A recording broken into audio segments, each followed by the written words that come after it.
abayobozi benshi barimo ni abakozwe na Kabila kurusha ko bakozwe na Tshisekedi. Uri kumva influence y'amazina manini? Yego.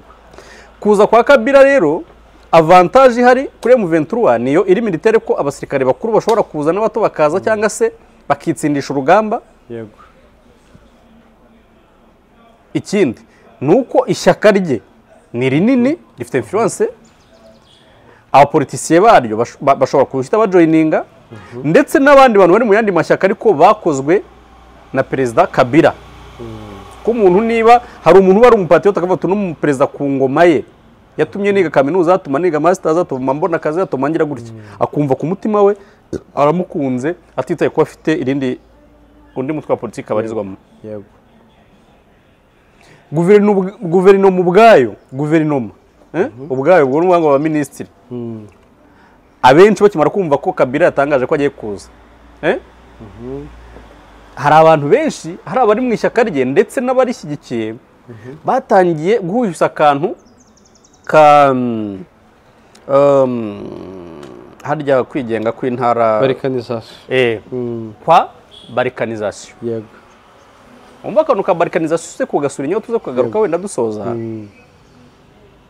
Ibiro bya balkanisation bivuze iki? Turakagarukaho. Yego. Kabila rero kuba noneho mu baturage ya general umuturage wo hasi. Afitemo public nini ushobora no kuba yaruta iya Tshisekedi. Byanze bikunze. Izo na avantage kuri M23 igihe cyose Kabila yazigoma aje kujoininga AFC M23. AFC M23 ibonye amaboko akomeye cyane mu buryo bwa gisirikare, mu buryo bwa politike, mu buryo bwa diplomasi. Kuwe umwaka maze urenga hanze avuga ko yagiye kwiga, yaragiye kwiga strategy, ntabwo yaragiye kwiga ibintu biri academic. Umuhangayiko wa nyawo muri ubu buzima ntabwo ari uwo kubura amafaranga yo kubaka inzu. Umuhangayiko wa nyawo ni ukugira amafaranga yo kubaka inzu nziza y'inzozi zawe, ariko abantu bakayubaka nabi cyangwa se bakakwigira umushinga nabi, ya mafaranga agahomba. Ntuzemere ko ibi bintu bikubaho kandi hariho ibigo nka Premium Construction Group, inzobere mu ishoramari mu mishinga y'ubwubatsi. Bagutegurira umushinga w'ubwubatsi wakwinjiriza amafaranga menshi buri kwezi. Banafite uburyo bw'ishoramari rihuriweho aho wafatanya n'abandi ukunguka hagendewe ku migabane yawe. Batanga serivisi zose z'ubwubatsi nko gutegura ibishushanyo by'inzu, gushakira abantu ibyangombwa byo kubaka ndetse no kubaka inzu, kubera ko bafite aba engineer bamaze igihe kinini cyane bubaka inzu hano mu Rwanda. Wowe hamagara cyangwa wandikire Premium Construction Group kuri 07 85 59 80 cyangwa 07 88 88 42 cyangwa basanga aho bakorera i Remera iruhande rwa Nesa. Yes, reka nongere mbahe ikaze inshuti bakunze b'ibiganiro bya Ukweli Times. Nge nitwa Issa Rurangwa, ndi kumwe n'umunyamakuru wandika kuri wa3.ukwelitimes.com yitwa Bikuvi. Nkwaye ikaze kuri Ukweli Times nubwo ari mu rugo. Aya makaze yo urayampa ariko ndashimye. Yego. Bikuvi, umeze ute? Wiriwe ute? Imvura ntiragutwara ko imvura imaze iminsi itwara abantu? Imvura ntagira ntwara. Ndumva ejo bundi Minisiteri y'Ubutabazi Minema zo gutangaza ko muri April mu kwezi kwa 4 ndumva ari abantu bagera ku 9 imaze guhitana. Ikaba yaratwaye butaka buriho imyaka bungana na hegitari ndumva ari 48 n'ibindi byinshi n'amazu yasakambutse. Ariko genda cyane muzima, ahubwo mfitemo akantu k'akagripe ariko nazinutse nkora gasiporo ndumva biri kugenda biza. Yes, reka rero twinjire mu kiganiro nyirizina. Tumaze iminsi ngira ngo ni nawe wabanje ku breaking iyo nkuru, uravuga uti umusaza Kabila Kabanga Yosefu yaba yageze Goma yaje kwifatanya na M23. Abantu benshi dukomeza kwibaza ngo ese n'ukuri sukura, ariko hirya y'ibyo ubundi Joseph Kabila ni iki ku buryo turabizi ni ex-president, ariko ni iki kuri M23 ku buryo aramutse ageze Goma urugamba rwahindura isura? Urakoze cyane Issa.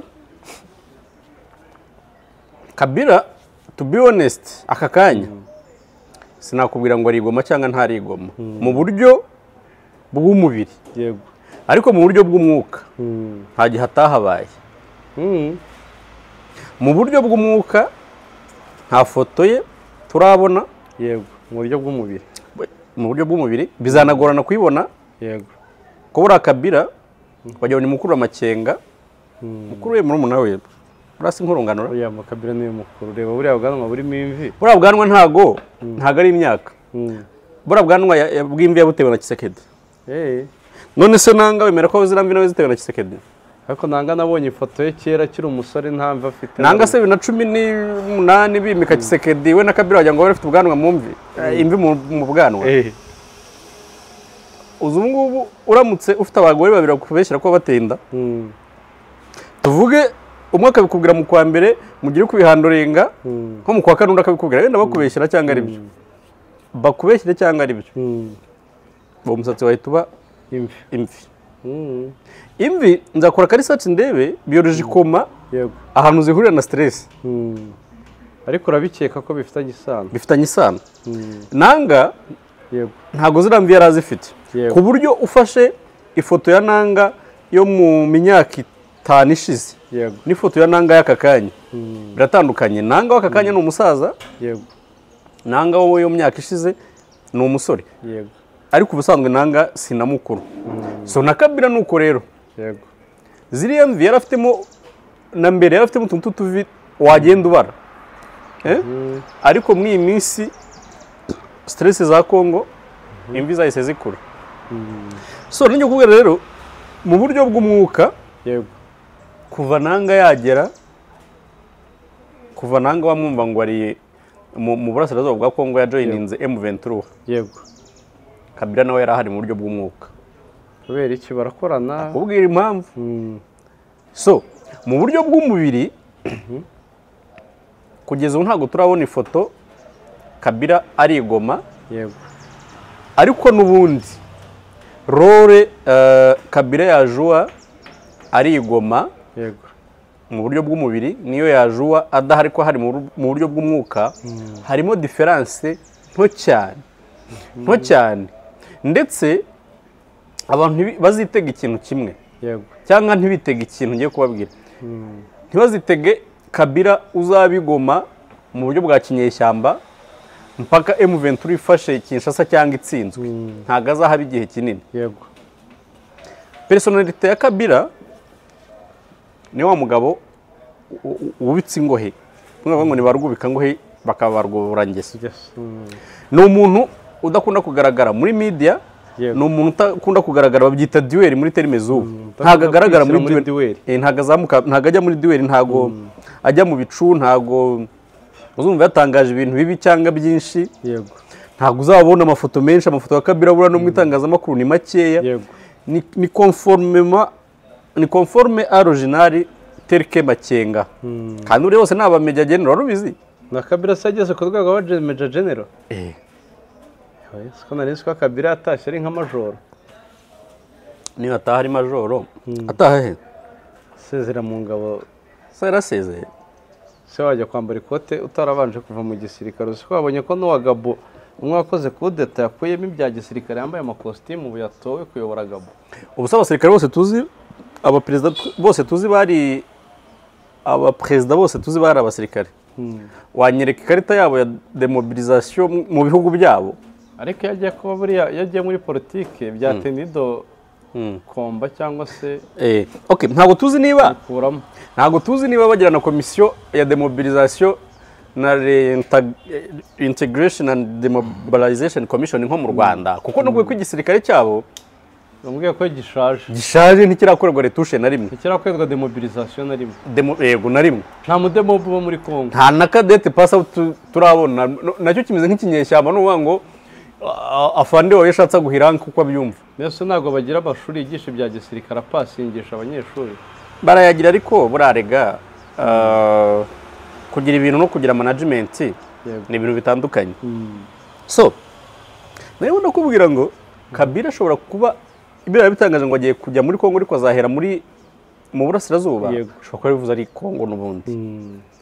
Kimwe nuko ashobora kuzahagera akifotoza, ku mpamvu ndi bukubwire kwifotoza gusa akisubirira aho yari ari ni umuntu buriya ukora ibintu bye bucece militaroma so reka rero kuba hari cyangwa adahari two kubitindaho yego ahubwo reka turebe ubundi kuba yaratangaje biriya bintu bivuze iki ese ramutse aje bivuze iki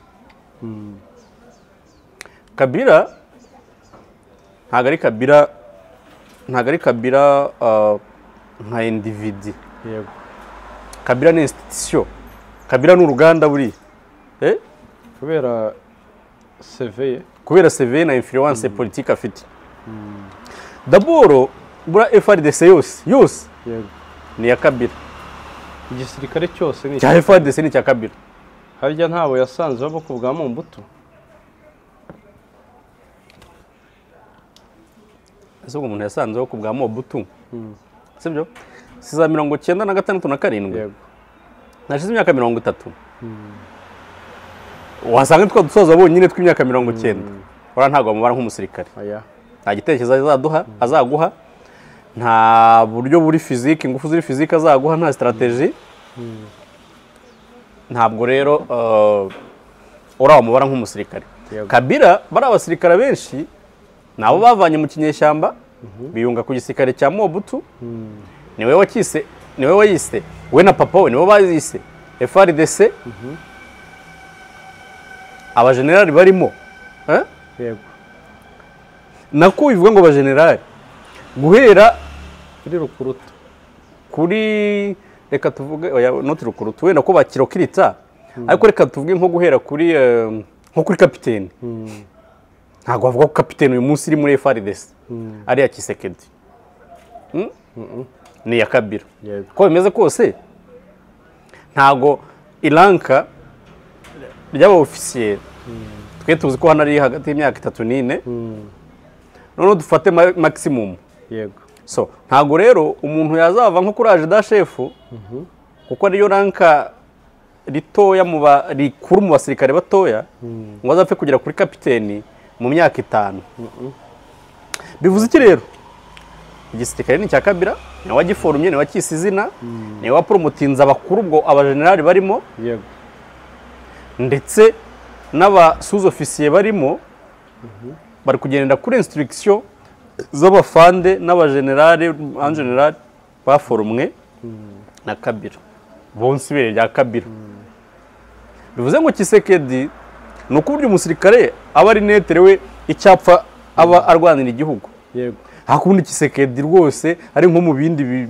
bintu bihe bikomeye nta influence yagira ku gisirikare yeso ugashaka kuvuga ko ashaka ko ari abasirikare bakuru Kabila yaha amabwiriza bakayumva kuko ari bahaye ayo mapeta bagira bakuru kuruta uko Kisekedi yabango bayumve nka 80% nibyo tugiye kujyamo no kuvuga ngo Kabila afite influence nka 80% mu gisirikare gihari yego Kabila ubwo ngiye kuri avantage yo kuzigoma kuri M23 yego ndaza kubwira noneho disavantage kuri M23 kuzigoma kwa Kabila nkubwira avantage za Kabila kuzigoma na disavantage za Kabila kuzigoma kuri Kabila ugenda ubinyibutsa numva ndavuga kuri Kabila ku giti cye ndakubwira ibyiza nibibi kuzigoma none no kuri M23 nkubwira ibyiza nibibi kuzigoma kwa Kabila yego burafata impande zombi yego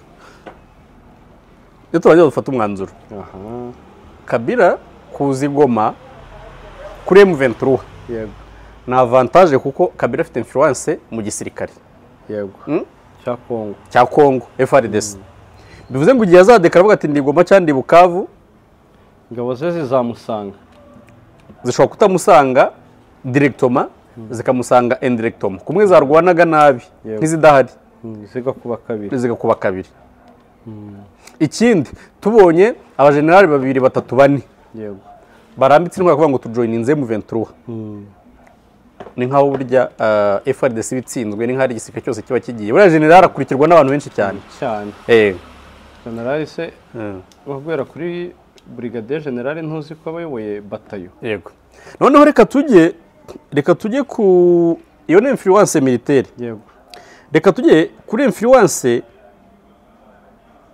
y'amazina manini ari muri guverinoma Kabila uzi ko agira ishyaka yego rigena se ryategetse guhera muri za 97 na 6 sinibuka umwaka kugeza 2017 yego hariya ishyaka ryitwa pepe n'ibintu bya PPC ibintu ni PPRD ngo ni people's what ni People's Party for Reconstruction and Democracy ni ishyaka rifite influence politique mu baturage kurusha irya Kisekedi na se yego rifitemo abadepite mu nteko ishinga amategeko, rifite abasenateri, rifite abaminisitiri. Noneho apari ibyo ngibyo muri guverinoma, ariko nituva muri guverinoma wumve n'abameya, wumve n'abaperefe, wumve n'abaresponsable, wumve abayobozi b'ibigo bagavana, sibyo? Abayobozi benshi barimo ni abakozwe na Kabila kurusha ko bakozwe na Kisekedi. Uri kumva influence y'amazina manini? Yego.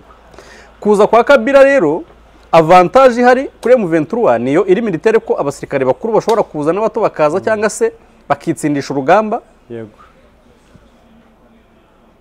Ikindi nuko ishyaka rye ni rinini, rifite influence, abapolitisiye baryo bashobora kuhita bajoininga, ndetse n'abandi bantu bari mu yandi mashyaka ariko bakozwe na Perezida Kabila. Ko umuntu niba hari umuntu bari umupatriote akavuga ati no perezida ku ngoma ye yatumye niga kaminuza, atuma niga masters, atuma mbona akazi, atuma ngira gutya, akumva ku mutima we aramukunze atitaye ko afite irindi undi mutwe wa politiki abarizwamo. Yego. Guverinoma ubwayo ubwayo ubwo n'ubwango wa ministry abenshi bakimara kumva ko Kabila yatangaje ko agiye kuza, hari abantu benshi, hari abari mu ishyaka rye ndetse n'abarishyigikiye batangiye guhuyusa akantu ka harya kwigenga kw'intara kwa barikanization. Yego. Umva akantu ka barikanization se kugasura inyo tuze kugagaruka wenda dusoza. Ibiro bya barikanization bivuze iki? Turakagarukaho. Yego. Kabila no kuba noneho mu baturage en general umuturage wo hasi afitemo publique nini ishobora no kuba yaruta iya Kisekedi. Byanze bikunze. Izo na avantage kuri M23 igihe cyose Kabila yazigoma aje kujoininga AFC M23.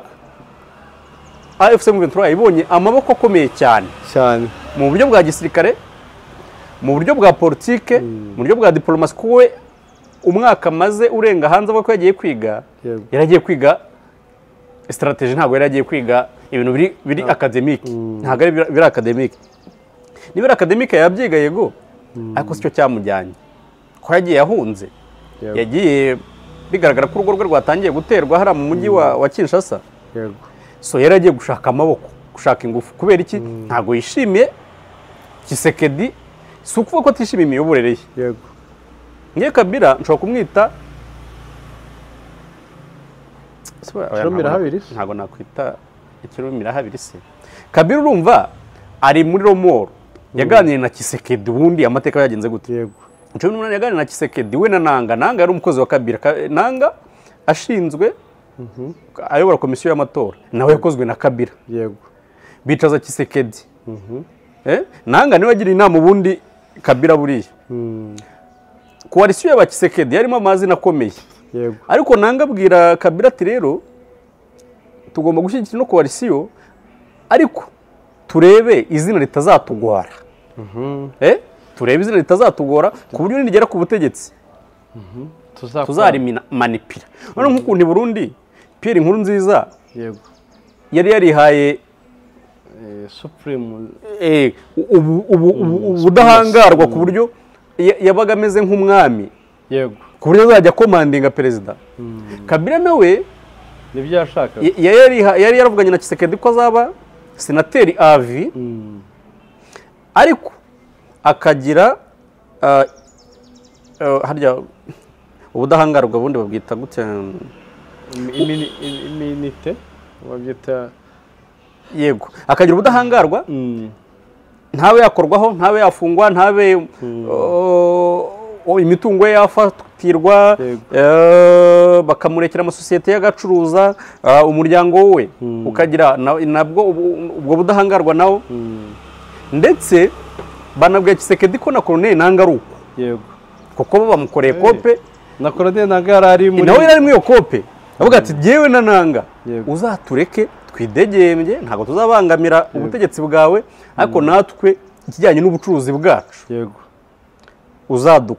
uzaduprotecting ntihazagire ibitangazamakuru bituvugagaho kuko bari abagabo bari abakire cyane ntihazagire ibitangazamakuru tuvugaho ntihazagire abapolitisiye n'uvuga ngo umuntu uri kujya avuga Kabila cyangwa akavuga Nanga Tshisekedi no kumwica ari kujya amwica ibyo byari mu masezerano Tshisekedi rero baravuga ngo nta mwami nta mutware kabe bubaho agezeho baravuga ati batoke kuri tibangira kabeba gute ahubwo rero ngo batoke kure bahita batoka kure nyine baragenda yego nibwo bahise bapanga Nanga akora kiriya kintu cyiswe Alliance Fleuve Congo ajoininga M23 Nanga ntabwo yari afite target zimwe na M23 ibyo M23 arwaniraga sibyo Nanga yarwaniraga agishinga Alliance Fleuve Congo M23 arwaniraga uburenganzira bw'abakongomani bavuga ururimi rw'ikinyarwanda bicwa mu burasirazuba bwa Congo Nanga we yagiyeho ari nko kwivumbura ati ni gute umugabo dusezerana ibintu ntabishyire mu bikorwa kanga kubyubahiriza urumva Nanga yari afite inyungu ziri personnel yego mu gihe bariya bo ba M23 bafite inyungu ziri public ariko ako kantu gaceho umurongo no kuvuga ngo muri iyi ntambara ya M23 abo twakwita rezariye ba M23 ubwo harimo n'abarwana intambara y'icyo nakwita revenge yo kwihorera harimo nka Colonel Nanga na Kabila noneho rero barahemukiwe bagarutse kwihorera ariko nanone buryo umuntu arahinduka ushobora kuba ufite igitekerezo runaka akubwira ntisake igitekerezo urimo ibintu urimo si byiza dore umurongo wanyoboka tugafatanya uwo murongo Kabila rero nibwo yahise ahungira muri South Africa avuga ko atahunze ahubwo yagiye kwiga doctora yego kandi asa nk'uwagendeye ibihe bimwe na Nanga nyuma y'igihe gito tubona Kabila yatangiye ibintu bya diplomasi yo kuvuga ko ubutegetsi bwa Kinshasa bukora nabi yakoze ikosa tarara ibyo avugana Nanga akabivuga ati nakoze ikosa ryo gushyiraho Tshisekedi ariko nzarikosoza kumukuraho ariko twibuke neza ko M23 yabyawe cyaremwe na Kabila yego wibuke ko bari abantuza bose ba generali Byamungu Bernard uriya ushinzwe operation muri M23 wa mugabo mugufi wungirije Makenga bara bose ntuza perezida Kabila yarabakatiye urwo gupfa yego Kabila niwe muntu wa mbere ufite urufunguzo rwo gukemura ikibazo cy'abanyekongo bavuga ururimi rw'ikinyarwanda yego ntabwo yagikemuye yemwe ntiyabasabye n'imbabazi ariko ubwo wenda yabasabye imbabazi mu gikari yego so kuba rero avuga ko bivugwa ko we ntigeze avuga ko agiye kwiyunga kuri M23 we yavuze ko agiye gusura Kongo ariko azahera mu burasirazuba bwa Kongo ariko kuba mu burasirazuba bwa Kongo hari kugenzurwa na AFC M23 AFC M23 iyobowe na mucuti we Colonel Nanga Colonel Nanga bafatanyije gushyiraho Tshisekedi wabatengushye bose akabatenguhira igihe kimwe Colonel Nanga agafata umwanzuro wo guhirika Tshisekedi kumukura ku butegetsi ari umusivili nta influence politique afite undi Colonel Nanga ashobora kugira experience ya office management ariko influence politique ntayo diplomatique ntayo militaire ntayo okay bivuze ko byanze bikunze Kabila agiye kujoininga M23 izo za avantage rero za M23 kuba Kabila aramutse abajoininze yaba bahaye amaboko ndayasubiramo militaire politique diplomatique noneho n'ingufu z'abantu banini n'abatoya abanini n'abayobozi abato n'abaturage basanzwe kongeraho ishyaka rye rikomeye abayoboke be b'ishyaka rye bakomeye, ishyaka rikomeye rimaze imyaka myinshi, rifite ryayoboye, ryabaye moteri ya guverinoma imyaka 20 twongeho n'iya se, bivuze ni ikintu kinini cyane, ni ikintu kinini cyane. Desavantage rero tumaze tubona ibyiza cyangwa inyungu kuri M23. Noneho reka turebe ibyago kuri M23. Ibyago kuri M23 rero, kuba Kabila yagera, ibyago kuri M23. Kabila kugira ngo atandukane na Colonel Nanga, Colonel Nanga yatandukana na M23. Noneho ukabona ko Colonel Nanga ari gukorera Kabila kuruta uko akorera Makenga muri iyi minsi.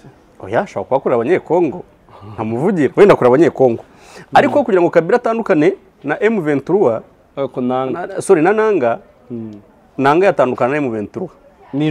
Ni inshuti. Bararimanye, barabanye, barakoranye. Ikindi, ibyo barwanira ni bimwe.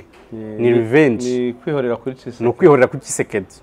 Bo ntacyo yabagize, ntabwo yabahohotera nk'uko ahohotera avuga Ikinyarwanda. Uri kumva? Wenda kuva yafatira imitungo yanjye, yatumye ntagira gutya, yatumye ntisanzura, yirukaniye abantu banjye muri yaransuzuguye, ni ibyo ngibyo. Urumva batandukanyije cause na M23. Yego. So Colonel Nanga kuba yarisunze M23, yego, nuko nta gisirikare yari afite. Ariko Kabila gukora igisirikare, Kabila kuba yakora igisirikare hano mu burasirazuba bwa Kongo, nta kwezi byamufata. Afite amafaranga, biroroshye, afite connection militaire, byonyine kuba yabwira abajenerali batanu, guhera nko kumba brigadier general, bagafata aba brigadier general nka babiri, aba lieutenant general nka babiri, wenda niwe yarekera aho ngaho, buri wese azana batayoze. Byamworohera. Yego. Kuko afite amafaranga rero, niyo we yagiforuma adahereye mu cya FARDC. Yego. Yagiforuma. Afite n'ubunararibonye. Yego. Mu gisirikare. Bivuze ngo rero desavantage kuri M23 nizo ndimo. Ikindi afite ishyaka riri politike. Iryo ryo ntazarishinga. Igisirikare kugishinga biroroshye. Amafaranga arayafite, ubushobozi arabufite, diplomasi arayifite, connection arayifite, biroroshye. Bivuze ngo rero desavantage kuri M23 kuba yajoiningwa na Kabila, nuko igihe icyo aricyo cyose bitaramba, kuko Kabila we arihagije. Colonel we ntiyari yihagije, aho Kabila we arihagije mu gihe cyose yafatanya na Colonel Nanga. Ko Kabila ntuzamubona mu itangazamakuru, ntiyashinga umutwe ngo abe ari ugaragaramo cyane, oya, agomba kuzashinga umutwe, bagasanga nka Colonel Nanga niwe ugiye no kuba umuyobozi w'iryo shyaka. Birashoboka ko rero baravuga bashobora kuzaza bakikiga M23, bamara gusa nk'abitwaje cause ya M23, bagatandukana M23 y'amaboko yariringiye ikayabura. Aho ni igihe bakiri mu burasirazuba bwa Kongo. Niyo bagerana ikinshasa, uko byagenda kose nta bihanga bibiri mu nkono, ntago bari abagabo bakorana. Reka tuvuge batatu, Nanga na Kabila, bane, Nanga, Kabila, Makenga na Bisimu, ntago bakorana. Havamo amakipe abiri. Nanga na Kabila, Bisimu na Makenga. Iyo ni avantage kuri M23. Ariko reka tujye kureba avantage ya Kabila kuza mu burasirazuba bwa Kongo. Bazunguka iki?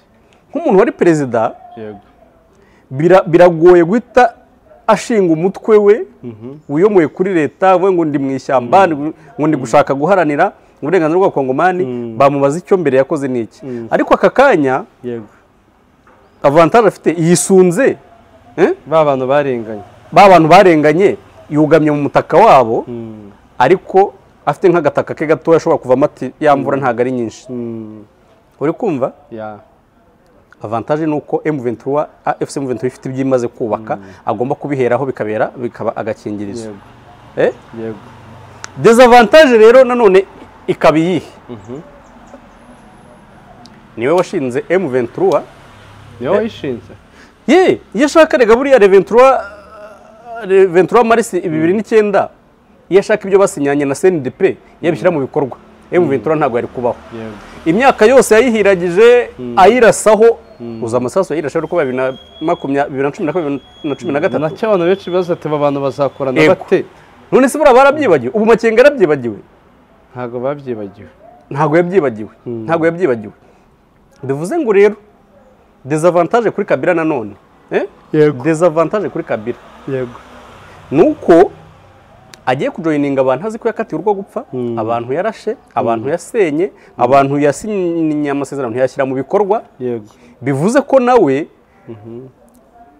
ni situation ya win ariko umwe ari kubara undi Kabila ari kubara M23 Makenga nawe amubara urumva bivuze iki rero aho bagera hose urumva Kabila n'ishyaka rye batangiye gushyigikira ikintu cya balkanization ngo nibwo babona yego Kongo yatekana ariko cya balkanization kugira ngo yereke M23 ko bari kumwe yego bivuze ngo rero bari abagabo giye mu mboni zanjye sindi kubona bafatanyije guteza imbere Kongo ahubwo buri wese ari guprofita undi Kabila ushobora gusanga bashobora kuvugana na M23 bagera ku butegetsi Kabila Gensira ashobora kuba ari perezida kuvuga ati cya balkanization ntago nkemera kandi bari barakemeye bari mu ishyamba ugasanga noneho M23 isubiye kurwanya Kabila ikihorera mu ntambara yego ariko nanone nge ntago aka kanya simbona Kabila cyari cyo gihe cye cyo kuza muri M23 kuko niwe watumye ishingwa ntacyo yamariye abakongomani bavuga ururimi rw'ikinyarwanda bo mu burasirazuba bwa Kongo aka kanya niwe ugiye kuba umucunguzi wabo niwe ugiye kuza nk'umurengezi wabo kandi ari we wakabaye umutabazi wabo mu bihe byashize niwe wabashyize wongera ibibazo bari bafite bashyizwemo n'amateka uyu munsi rero sinzi niba uburyo wenda Makenga yavuga abantu mu burasirazuba bagakoma amashyi bati ni umucunguzi wacu ariko Kabila azajya avuga ngo nabwo bakoma amashyi kandi impunzi ziri aha ngaha ariwe waziteje zahunze ku bwa Kabila ntigeze ajya kuvaho ngo avuga ati reka mbanze nzicyure nshyire uburyo buzicyura nibura ngo tuvuge ngo uburyo nasizeho Kisekedi yarabwangije ntabwo yabushyize mu bikorwa nuvuga ngo muri handover ye nta bintu agaragaza yasigiye Kisekedi ntiyabikora ahubwo we aravuga ati ni umuntu utagira icyo akora urumva bivuze ngo rero reka tubihange amaso ariko uko bimeze kose Kabila ntigeze ajya kure M23 kuva nanga yaje burya igihe nanga yazaga na Kabila yari yaje nuko ari kwa kundi kwe agenda bucece gisirikare ariko ubundi navuga ko Fleuve Congo ni deal ya Kabila na nanga ariko nayo kuzahuza na M23 bakagera ku bushorishori bizagorana ariko none reka tubihanga amaso ko muri politiki bura nta kintu kidashoboka ingero nyinshi zirahari cyane bikuvi reka tugushimire ku busesenguzi bwiza duhaye ikibazo cya Kongo ni ikibazo kiri complexe cyane kugisobanura biragoye Kabila watumye bahunga ni uje kuba rokora Colonel Nanga wasinyishije Tshisekedi akamurahiza niwe uvuga ko adakwiye kuyobora urumva ibibazo bya Kongo birimo ibibazo byinshi abakongomani bavuga ikinyarwanda mu buhungiro barashaka kwitahira ariko babuza gutaha ni perezida wabo uri buze nawe kubacyura n'uwahoze ari perezida wabo watumye bahunga urumva ibi bintu ni ibintu bigomba gukemurwa n'igihe kuruta uko abantu bizakemurwa n'igihe reka rero mushimire ku buryo duterekeye hasi biranga Kabila muri iki kibazo tugumye twitege ibigiye gukurikira kandi tubwire abadukurikira ko nta handi bakora ibiganiro byiza nk'iburetse kuri Uperi Times nta handi urakoze bwana Isarura kandi abantu batarakora subscribe bajyeho ejo turaserebura 100,000 ko 100,000 bicyuzuro zajya mbona kuri kamera nanjye ngaragara cyane ndekubuzwa kugaragara n'iyi mibare itari kuza ubutaha tuzacurika ikibuga n'injye uzajya ukubaza biko vinda gushimira rero ibihe byiza urakoze cyane